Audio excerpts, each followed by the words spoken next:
Hello guys, I hope आपकी CrPC की पढ़ाई अच्छी चल रही होगी। और कल जैसे कि हमने डिस्कस करा था कि ट्रायल वारंट केसेस का ऑन पुलिस रिपोर्ट किस तरीके से होता है, तो आज हम डिस्कस करेंगे trial of warrant cases on instituted on complaint. तब आप जब आप सेक्शन 244 से देखेंगे तो 244 से कंप्लेंट केस स्टार्ट होता है। ठीक है, तो जैसा कि आपने ट्रायल ऑफ वारंट केसेस का चैप्टर 19 में देखा है, तो ए और बी पार्ट में डिवीजन है। तो बी पार्ट में हम पढ़ते हैं कि कंप्लेंट केस का ट्रायल कैसे होता है। ठीक है, तो जो आपकी बुक में बेयर एक्ट में लैंग्वेज लिखी होगी उसमें लिखा होगा otherwise than on police report. तो otherwise than on police report का मतलब ऑन कंप्लेंट होता है। और सीआरपीसी में बहुत सारी ऐसे सेक्शंस हैं जहाँ पर डायरेक्टली लिखा है कि कंप्लेंट वर्ड भी यूज़ करा हुआ है। तो ठीक है, तो आप इसको एग्जाम में किसी भी तरीके से पूछा जाता है। Either it can be asked like trial of warrant cases instituted on complaint और trial of warrant cases instituted otherwise than on police report. ठीक है, तो यहाँ पे चार्ट जो मैंने आपसे कल डिस्कस किया था, जो कि सेशन कोर्ट और warrant cases on police report के लिए कॉमन है, या कंप्लेंट केसेस के लिए भी यही इसी चार्ट को हम फॉलो करेंगे, बट विथ लिटिल डिफरेंसेस। तो वो डिफरेंसेस क्यों हैं या किस लिए हैं और क्या हैं, ये मैं आपसे इसी लेक्चर में डिस्कस करूँगी। तो कंप्लेंट केस आप जैसा जानते हैं कि कंप्लेंट केस में ऐसा नहीं होता है कि एफआईआर होती है और फिर पुलिस इन्वेस्टिगेशन करती है और पुलिस अपना रिपोर्ट देती है। तो complaint case entirely different procedure होता है। इसमें मजिस्ट्रेट के पास में कोई भी कंप्लेनेंट है, जैसे सपोज मुझे कोई कंप्लेंट मुझे कोई क्रिमिनल एक्शन है, मुझे फाइल करना है, तो मैं डायरेक्टली मजिस्ट्रेट को कंप्लेन करूँगी। तो उसका प्रोविज़न आप देखते हैं इंटरप्रिटेशन क्लॉज में सेक्शन 2D के अंदर है। तो एक बार जब मजिस्ट्रेट को कंप्लेंट हो जाती है तो पुलिस रिपोर्ट से बिल्कुल अलग प्रोसीजर है। यहाँ पे क्या होता है, मजिस्ट्रेट ही इंक्वायरी करता है और मजिस्ट्रेट जो कॉग्निजेंस लेता है वो उसी कंप्लेंट के बेसिस पे लेता है। ठीक है, तो ज़्यादातर तो ये वैसे नॉन कॉग्निजेबल ऑफेंस में होता है। ठीक है, और मैं आपको बता दे रही हूँ, जैसे कि सपोज कोई कंप्लेंट आया मजिस्ट्रेट के पास में, और अगर वो कॉग्निजेबल केस का कंप्लेंट आ जाता है तो ज़्यादातर मजिस्ट्रेट क्या करता है, under section 156 sub clause 3 police को ही डायरेक्शन दे देता है कि यू डू इन्वेस्टिगेशन, फिर उसका ट्रायल उसके अकॉर्डिंग हो जाता है। तो मजिस्ट्रेट के पास दो चॉइस रहती है, या तो वो उसकी इंक्वायरी जब कोई कॉग्निजेबल केस आ जाता है तो या तो वो उसकी इंक्वायरी खुद करके कंप्लेंट केस की तरह ही प्रोसीड करे, या फिर उसकी वो इंक्वायरी इन्वेस्टिगेशन के लिए पुलिस को डायरेक्शन दे दे। ठीक है, और फिर इसी 2D में ही मैं थोड़ा सा और इलेबोरेटली डिस्कस कर लेती हूँ। सेक्शन 2D में दिया है कि अगर कोई पुलिस ऑफिसर इन्वेस्टिगेशन कर रहा है, ठीक है, और वो कॉग्निजेबल केस का रिपोर्ट फाइल करता है, तो वो उसको भी कंप्लेनेंट मान लिया जाएगा। तो बेसिकली कंप्लेंट जो होता है वो ज़्यादातर नॉन कॉग्निजेबल में होता है। अब मैं इसका प्रोसीजर जो है वो आपसे डिस्कस कर लेती हूँ। अगर आपको अभी तक जो भी समझ में नहीं आया, वो आपको इस लेक्चर के बाद में कॉन्सेप्ट क्लियर हो जाएगा। तो प्रोसीजर जो कंप्लेंट में है उसमें डायरेक्टली मजिस्ट्रेट के पास कंप्लेंट पहुँच गई। ठीक है, अब सेक्शन 190 आपने सीआरपीसी में पढ़ा होगा। 190 में मजिस्ट्रेट कॉग्निजेंस लेता है, तो 190 का जो पहला क्लॉज है, 1 का ए क्लॉज है, तो उसमें कंप्लेंट पे कॉग्निजेंस दी जाती है, फिर बी में पुलिस रिपोर्ट की जाती है। तो अब आप समझ लीजिए मजिस्ट्रेट ने कॉग्निजेंस ले लिया है on the basis of complaint which किसी एग्रीड में जो भी कंप्लेंट करा है। ठीक है, अब इसके बाद क्या होता है, यहाँ पे सारी इंक्वायरीज जो होती हैं वो मजिस्ट्रेट करता है। तो उसके लिए सीआरपीसी में चैप्टर 15 दिया होगा। ठीक है, चैप्टर 15 दिया होगा। तो चैप्टर 15 में दिया हुआ है कि कंप्लेंट्स टू मजिस्ट्रेट्स का क्या क्या प्रोविजन है। तो उसमें बहुत ही शॉर्ट में है, बहुत इलेबोरेटिव प्रोविजन नहीं है, बहुत ही सिंपल है। तो अब मजिस्ट्रेट के सामने कंप्लेंट है, तो मजिस्ट्रेट क्या करेगा, सबसे पहले कंप्लेनेंट को ऑन ओथ एग्जामिन कर लेगा, और अगर कोई विटनेसेस हैं तो उसको भी एग्जामिन कर लेगा अंडर सेक्शन 200। ठीक है, और उनका ये एग्जामिनेशन वो राइटिंग में रिड्यूस कर लेगा और फिर कंप्लेनेंट से साइन करवा लेगा, और अगर किसी विटनेस का एग्जामिनेशन लिया है तो उसका भी साइन करवा लेगा। अब यहाँ पे एक एक्सेप्शन है जिसको आप जब ट्रायल आप डिस्कस जब मेंस के लिए आप आंसर लिखेंगे तो हो सकता है आप एक्सेप्शन भूल भी जाए, इट्स नॉट वेरी इंपॉर्टेंट कि आप उसमें लिखें, लेकिन जब आप प्रीलिमिनरी का क्वेश्चन आंसर करेंगे तो वहाँ पे ये काम आ जाएगा आपको। तो प्रीलिमिनरी में भी आपसे क्वेश्चन पूछ लिया जाए कि इसका एक्सेप्शन क्या है, कि कब मजिस्ट्रेट जो है वो कंप्लेनेंट को ओथ पे नहीं एग्जामिनेशन करता है। तो उसका एक्सेप्शन है जब कोर्ट खुद ही कंप्लेन करता है या फिर कोई एक मजिस्ट्रेट दूसरे मजिस्ट्रेट को कॉग्निजेंस लेने के बाद में केस हैंड ओवर कर देता है।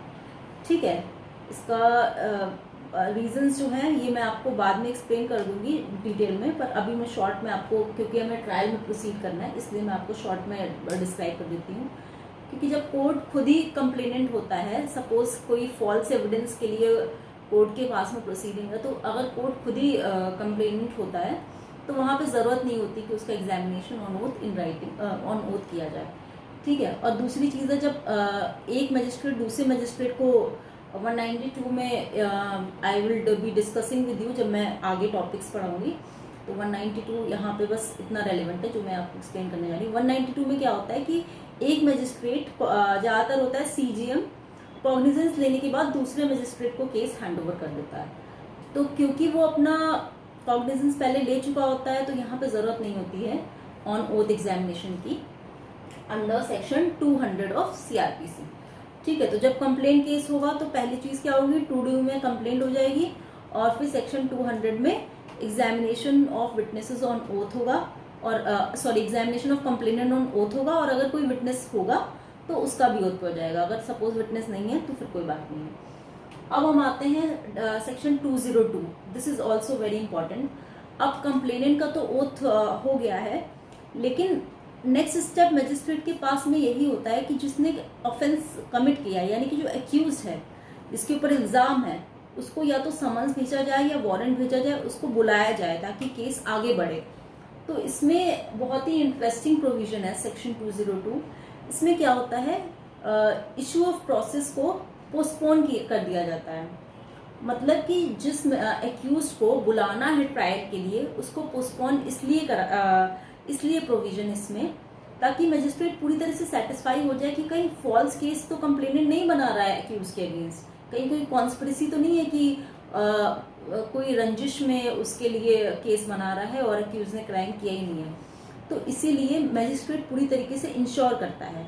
तो अगर मान लीजिए कि मैं मजिस्ट्रेट हूँ, मेरे ही जुरिस्डिक्शन में एक्यूज रहता है, तो मेरे पास ऑप्शन है कि मैं अभी उसको समन्स या वारंट भेजूं। लेकिन अगर वो मेरी जुरिस्डिक्शन के बाहर रहता है और मेरे पास कंप्लेंट आई है, तो फिर मुझे ये जो इश्यू ऑफ प्रोसेस है यानी समन्स और वारंट है, इसको मुझे पोस्टपोन करना ही होगा। ठीक है, और फिर मैं एक छोटी सी इंक्वायरी, क्योंकि मैं मजिस्ट्रेट हूँ तो मैं छोटी सी इंक्वायरी करवाऊंगी कि कोई केस बन रहा है कि नहीं, कहीं फॉल्स केस तो नहीं कंप्लेनेंट ने कर दिया है। और अगर फॉल्स केस, और अगर मेरे पास ये भी ऑप्शन है कि मैं पुलिस के थ्रू एक इन्वेस्टिगेशन करा लूँ कि आगे बढ़ने का कोई फायदा भी है कि नहीं, मतलब इस केस में कुछ दम है कि नहीं, कुछ ग्राउंड्स हैं कि नहीं इन्वेस्टिगेशन के। तो ये सब चीज़ें आपने पहले भी, अगर आप कॉन्सेप्चुअली समझ रहे हैं तो आपने मेरे प्रीवियस लेक्चर्स देखें तो I have always explained you कि ट्रायल में प्रोसीजर इसी तरीके से बना है कि कहीं ऐसा ना हो कि एक्यूज को ज़बरदस्ती कोर्ट में ड्रैग कर लिया है और कोई फॉल्स क्लेम्स हैं। तो इसीलिए कोर्ट अपनी तरफ से पूरे स्टेप्स लेता है, क्योंकि कंप्लेंट, यहाँ पे सब कुछ कंप्लेंट से हो रहा है। जब हमने इन्वेस्टिगेशन पढ़ा था तो सब कुछ पुलिस कर रही थी, तो इसीलिए ये सब चीज़ें मजिस्ट्रेट इंश्योर कर रहा है। ठीक है, फिर भी कंप्लेंट का प्रोविजन शॉर्ट है, डोंट वरी अबाउट इट, इतना लेंथ में नहीं होगा। तो 202 आई हैव डिस्कस्ड। अब 202 के बाद हम आने वाले हैं इस पे आगे प्रोसीजर पे, लेकिन उससे पहले 203 भी मैं आपसे डिस्कस कर लेती हूँ। तो 203 में ये प्रोविजन है कि अब जितना भी कंप्लेनेंट को एग्जामिन करा है मजिस्ट्रेट ने, और अगर कोई विटनेसेस को एग्जामिन कर लिया है, तो उसके बाद में अगर मजिस्ट्रेट को लगता है कि कोई केस नहीं बन रहा है, तो यहाँ पे भी मजिस्ट्रेट के पास पावर है कि इसी वक्त वो डिसमिस कर दे केस। ठीक है, तो उसी वक्त वो डिस्चार्ज कर दे, डिस्चार्ज कर दे। और तो आप ये देख रहे हैं कि अभी ट्रायल का फॉर्मल हमने सेक्शन 244 डिस्कस नहीं करा है, लेकिन उससे ही पहले ही डिस्चार्ज और डिसमिसल का डिस्चार्ज और डिसमिसल का 203 में प्रोविजन है। यस, अगर इसमें कोई मिस्टेक होती है तो I will inform you, but है इसमें। तो 203 में यहीं पे हम केस को रफा दफा कर रहे हैं, ठीक है। अब हम आते हैं आगे ट्रायल पे, मतलब कि मैजिस्ट्रेट अब डायरेक्टली ट्रायल पे प्रोसीड कर रहा है। तो यहाँ का प्रोसीजर थोड़ा सा डिफरेंट है, 244 से स्टार्ट होता है और 248 तक रहता है। तो यहाँ पे क्योंकि यहाँ पे 203 में ऑलरेडी डिस्चार्ज हो चुका है, ठीक है। तो जब आप पहली बात तो मैं आपसे जो मैंने आपको एक्सप्लेन करा है कॉन्सेप्ट वही रहेगा, पर मैं आपसे डिस्कस कर लेती हूँ कि क्रोनोलॉजिकल ऑर्डर क्या होगा, क्योंकि मेल्स में आपको इसका आंसर लिखना होता है। तो आपका ऑर्डर यही रहेगा, पहले आप कंप्लेंट एक्सप्लेन करिए, व्हाट इज कंप्लेंट, तो 2D आप एक्सप्लेन कर दीजिए। फिर सेक्शन 200 में बता दीजिए कि मैजिस्ट्रेट कंप्लेनेंट को ऑन ओथ एग्जामिन करेगा, ठीक है, और अगर कोई विटनेस है तो उसको एग्जामिन करेगा। फिर 200 के बाद आप 202 लिख दीजिए। अगर आप 202 भूल भी जाते हैं तो 200 इज मस्ट, 200 आपको लिखना ही लिखना है। फिर 202 के बाद में 203 में लिख देंगे कि after examining the witnesses on oath, अगर तब भी मजिस्ट्रेट को लगता है कोई केस नहीं बन रहा है तो उसमें डिसमिसल और डिस्चार्ज हो जाएगा, ठीक है। तो यहाँ पे ये पहले ही हो जाता है। अब हम 244 पे जब डायरेक्टली आते हैं, तो क्योंकि डिसमिसल और डिस्चार्ज हो चुका है 203 में, तो चार्ज अभी तो नहीं बनेगा यहाँ पे, लेकिन उससे पहले ही, क्योंकि और जब आप पुलिस रिपोर्ट में आपने पढ़ा, पुलिस इन्वेस्टिगेशन में पढ़ा था, तो काफी आपने ये भी देखा होगा, सेक्शन 161 में मैंने डिस्कस किया था आपसे, तो आपने ये देखा होगा कि पुलिस भी विटनेसेस को एग्जामिन करती है, अपने थाने में बुलाती है और फिर 161 में उनको एग्जामिन करती है, चाहे तो वो ओरली एग्जामिन कर लेती है या फिर उनका राइटिंग में एग्जामिनेशन ले लेती है, तो पुलिस भी करती है। तो उसी तरीके से क्योंकि मजिस्ट्रेट के पास डायरेक्टली केस आया है, यहाँ पे पुलिस ने कोई भी इस तरह का एग्जामिन नहीं करा है विटनेसेस को। और जब आप 200 हमने डिस्कस करा था, 200 सेक्शन में ऐसा प्रोविजन है कि कंप्लेनेंट को ऑन ओथ एग्जामिन करना है, और अगर कोई विटनेस प्रेजेंट होता है, तो अब ये भी तो हो सकता है कोई विटनेस प्रेजेंट ना हो, तो प्रोबेबिलिटी यही है कि विटनेसेस का एग्जामिनेशन नहीं हुआ। तो इसीलिए यहाँ पे चार्ज बनने से पहले एक फिर भी इंश्योर दोबारा करा जाता है कि कुछ तो केस बन रहा है कि नहीं, ये जानने के लिए। तो इसीलिए evidence for prosecution under section 244 में प्रोविजन दिया है, ठीक है। थोड़ा सा हम यहाँ पे रिवर्स चलेंगे, लेकिन उसके रीजंस मैंने आपको बता दिया है क्योंकि 203 में डिसमिसल ऑलरेडी हो जाता है, इसलिए, ठीक है। तो एविडेंस फॉर प्रोसिक्यूशन यहाँ पे 244 में आ गया। अब फिर उसी तरीके से आप इधर चलने की बजाय एविडेंस फॉर प्रोसिक्यूशन हो गया, अब बन जाएगा चार्ज, ठीक है। 244 में हो गया एविडेंस फॉर प्रोसिक्यूशन, फिर 245 में चार्ज बन जाएगा, फिर चार्ज में ही 245 में चार्ज बन जाएगा। तो चार्ज में जैसे मैंने आपको बता दिया था कि अगर मर्डर किया है तो मर्डर का चार्ज बन जाएगा, या जो भी ऑफेंस एक्यूज ने करा है उसका चार्ज बन जाएगा। फिर the next question will be to accused whether you plead guilty to the charge, जिसको हम बोलते हैं conviction on plea of guilty, ठीक है, इसको हम बोलते हैं conviction on plea of guilty. तो 245 में हमारा बन रहा है चार्ज, ठीक है। फिर हमारा 246 में बन गया conviction on plea of guilty, ठीक है। देखिए जहां पे भी आप conviction on plea of guilty पढ़ रहे हैं तो हर जगह उसका सेक्शन चार्ज के बाद ही आता है, ठीक है। तो थोड़ा सा आपको जहां पे थोड़ा सा लिंक करने की कोशिश जरूर करिएगा इसको। चार्ज के बाद आ गया conviction on plea of guilty. तो ये जो एक्यूज से क्वेश्चन पूछा जाता है कि जो आपके खिलाफ अगर मर्डर का चार्ज है तो do you plead guilty to the charge, और अगर एक्यूज कहता है यस आई प्लीड गिल्टी, तो उसका जजमेंट यहीं कहीं हो जाएगा और फिर हमें एविडेंस फॉर डिफेंस लेने की जरूरत नहीं पड़ेगी, क्योंकि प्रोसिक्यूशन तो हम ऑलरेडी ले चुके हैं, यहाँ पे डिफेंस लेने की जरूरत नहीं पड़ेगी। अच्छा, यहाँ पे हमने प्रोसिक्यूशन एविडेंस कंप्लेंट केस में इसीलिए पहले लिया है ताकि मजिस्ट्रेट पूरी तरीके से और इंश्योर कर ले कि केस बन रहा है कि नहीं, कहीं फॉल्स और फ्रिवोलियस केस तो नहीं है, ठीक है। तो 246 में हमारा हो गया conviction on plea of guilty, ठीक है। 247 is conviction on plea of guilty because 244 is evidence for prosecution, 245 is charge, 245 is charge, देखिए 244 ये हो गया, 245 is charge, in 246, yes, I was correct, conviction on plea of guilty, then evidence for defense हो गया 247 में, ठीक है। अगर इसमें एक सेक्शन कोई गलत हो गया हो तो आप उसको बेयर एक्ट से रेफर कर लीजिएगा, but what I mean to convey is कि कॉन्सेप्ट क्या रहेगा, ठीक है। अब डिफेंस हो गया। अब उसके बाद में जजमेंट, मैंने कल आपको बताया था कि कंप्लेंट और पुलिस रिपोर्ट का जो सीआरपीसी में प्रोविजन है, जो प्रावधान है, उसके अकॉर्डिंग जजमेंट का कॉमन सेक्शन है 248 में, ठीक है।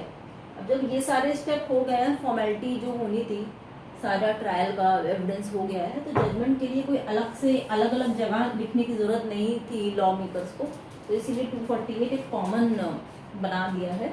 तो 248 में जजमेंट है। तो जजमेंट के बाद वही स्टेप्स रहेंगे। एक्विटल अगर तब भी लगता है कि कुछ अब नहीं बन रहा है, प्रोसिक्यूशन ने गिल्ट नहीं प्रूव किया है प्रॉपरली, तो एक्विटल हो जाएगा, नहीं तो अगर गिल्ट प्रूव किया है बियॉन्ड रीजनेबल डाउट तो कन्विक्शन हो जाएगा, ठीक है। अब कन्विक्शन के बाद मैंने बताया था, जैसे वही मर्डर का एग्जाम्पल ले लीजिए, आप कोई भी एग्जाम्पल ले लीजिए, तो अगर उसने पहले ऑफेंस कमिट किया हुआ है तो evidence for previous conviction after the stage of conviction रहेगा, ठीक है। और फिर उसके बाद में सेंटेंस पे हियरिंग होगी, और या तो court 360 probation of good conduct में प्रोसीड कर ले, और या तो सेंटेंस एज पर चार्ज दे दे। तो कंप्लेंट हमारा लगभग कंप्लीट हो गया है इसमें, लेकिन 2 प्रोविजंस बचे हैं। एक 250 जो मैंने आपसे डिस्कस करा था कल, वो कॉमन है दोनों के लिए, पुलिस रिपोर्ट और किसके लिए कॉमन है, पुलिस रिपोर्ट और कंप्लेंट के लिए, ठीक है।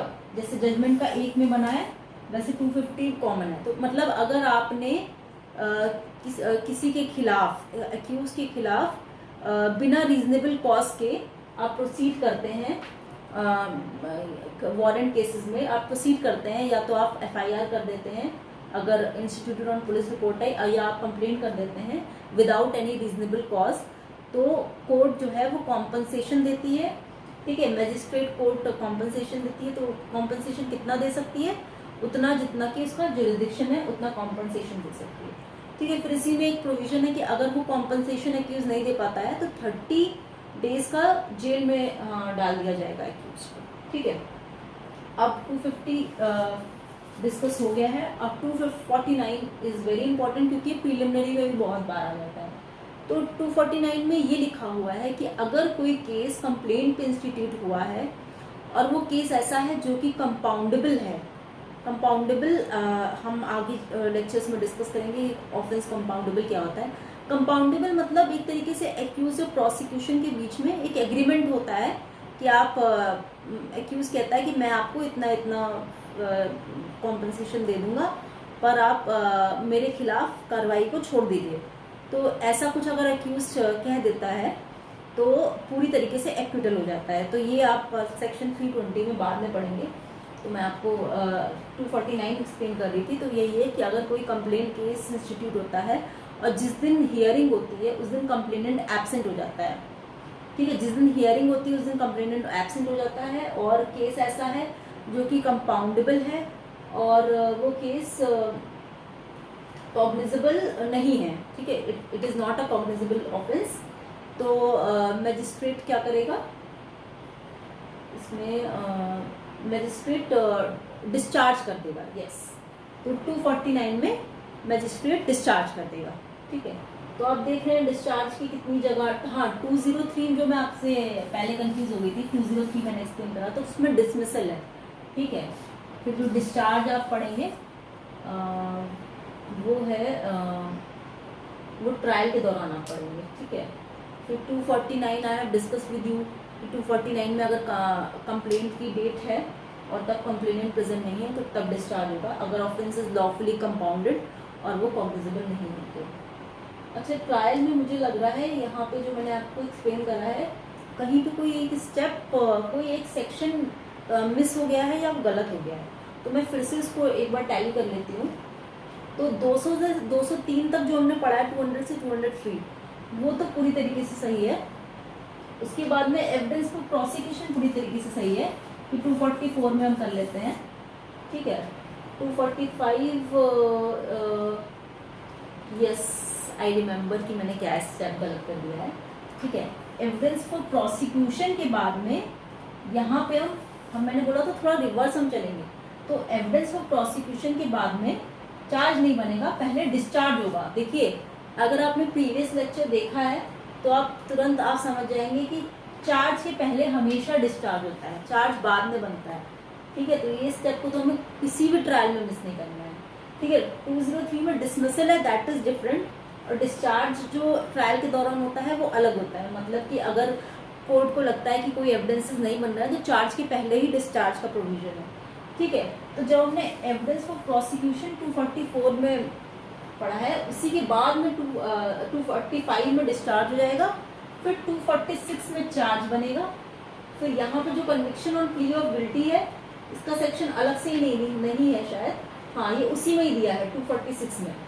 फिर 247 में हम एविडेंस फॉर डिफेंस ले लेंगे एंड 248 इज जजमेंट। तो आई होप आपको समझ में आ गया हो। और मैं आपसे कल डिस्कस कर लूँगी कि trial of warrant cases instituted on police report और ऑन कंप्लेन के बीच में क्या डिफरेंस है और रीज़न क्या है इनका ट्रायल अलग अलग बनाने का, जो कि मैंने आपसे आज भी डिस्कस करा है। बट जब कल मैं आपसे डिस्कस करूँगी तो आपको पूरा कॉन्सेप्ट जो भी कन्फ्यूजन थोड़ा बहुत रह गया है वो पूरी तरीके से क्लियर हो जाएगा। और अगर आपको एक बार नहीं समझ में आता है तो आप वीडियो एक बार और देखिएगा, आपको क्लियर हो जाएगा। तो अगर आपने वीडियो अब तक सब्सक्राइब नहीं करा है तो please subscribe my video. I am signing off Swatisha, thank you.